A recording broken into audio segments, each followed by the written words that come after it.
Hello friends, it's Pam again, and it is January the 26th today. So I have a little time and I wrote a blog this morning. So I thought I would talk about that, like a couple of you have suggested. I do it sometimes when you don't really know it. But this time I am being, more forthcoming, shall we say. Growing old without wisdom. Is it possible? Is it possible to get older and older, to get gray hair, white hair, wrinkles, advance into old age and not grow wise? For a long time, I just, took it for granted that as you aged, you got wiser. Not necessarily smarter always, but you learned from your experiences, you grew, and yeah, you were wise. Somebody that people could come to and find out, the truth or get good advice. And there's a verse I'll read. You shall rise up before the gray-headed and honor the aged, and you shall revere your God. I am the Lord. That's Leviticus 19:22.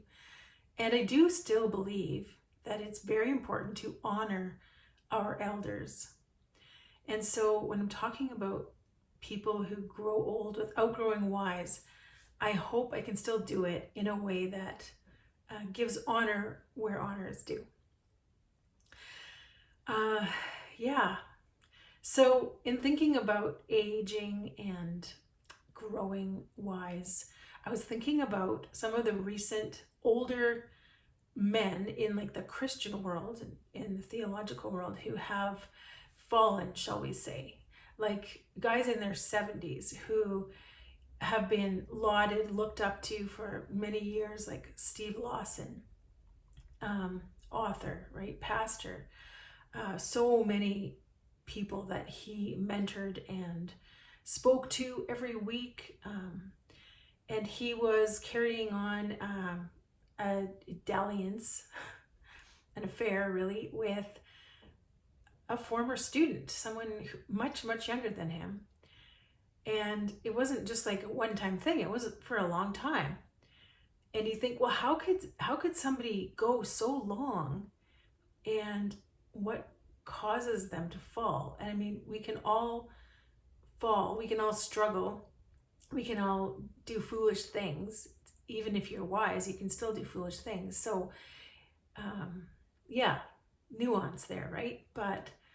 And then recently, another kind of giant in the Christian author world, Philip Yancey, he confessed to an 8-year affair with a married woman after being married 55 years to his wife. And he's in his 70s. And so I watched this video. It's by Todd Friel. I'm not a huge fan of Todd Friel, but I really like this video because in it he kind of outlines 10 reasons why he thinks when men, anyway, get old, he's talking to men here mainly, that they can become kind of foolish. And women too, obviously, right? So I've been thinking about that as a woman of a certain age. How can I grow older in a graceful way, in a wise way? How can I make sure that I don't, trip over wisdom, but never really pick it up on the way? Because I've seen a lot of this lately. Older people who I used to really look up to, and I'm seeing them kind of weakening in their faith, their convictions kind of going out the window, their life testimony, and kind of in tatters in some ways. And I wonder, like, what's going on there? So I compiled this list, and let's see if I can just read it to you. But I was thinking about 5 ways to grow old without wisdom. And I won't just read them out to you, but I'll just read the headings. The first one is don't listen. Don't listen to anyone. You don't need to listen to anyone. I don't need to listen to anyone, even at this age, right? Because I've been there. I've done that. I've got the t-shirt. I am already wise. And so if you don't want to grow old with wisdom, don't bother listening to anyone. You have all the answers. Number 2, do not learn those pesky life lessons. Don't learn those pesky life lessons, those ones that keep coming around. And we all know how life is. It seems like we get faced with the same struggles, the same situation. And for me, I've faced many situations where I've been foolish in allowing people into my life, into my family even, that have been really destructive because I was trying to help them. And I think I've finally really learned that lesson. But I know there's probably others that I haven't learned yet. And I keep seeing this where, the lessons keep coming around. So my advice to you, if you don't want to grow old with wisdom, is don't bother learning the lesson. Don't be reflective. I mean, it'll come back around again. Why waste your time and your dignity, dealing with this situation? Just let it come around again. Another one, number 3, remember, it's never your fault. If you don't want to be wise, always blame someone else. There's always someone to blame, especially the young people growing up. I mean, they do not know what they're doing, right? So I wrote a couple of things here.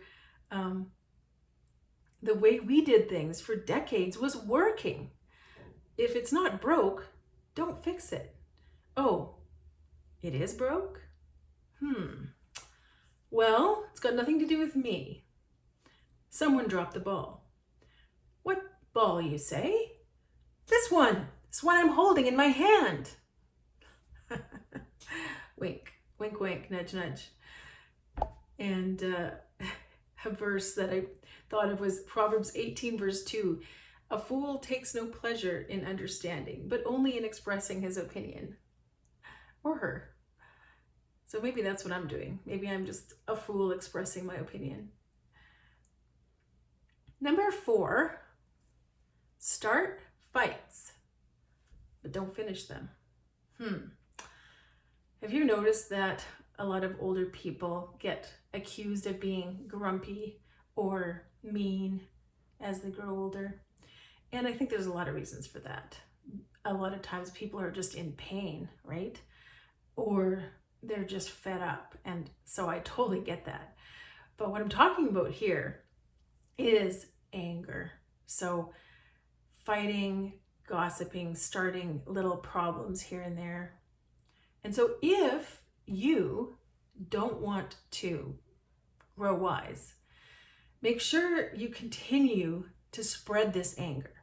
The anger you've been holding in for years and years and years, if you let it out, if you vent it out, it grows. It invades other people's spaces.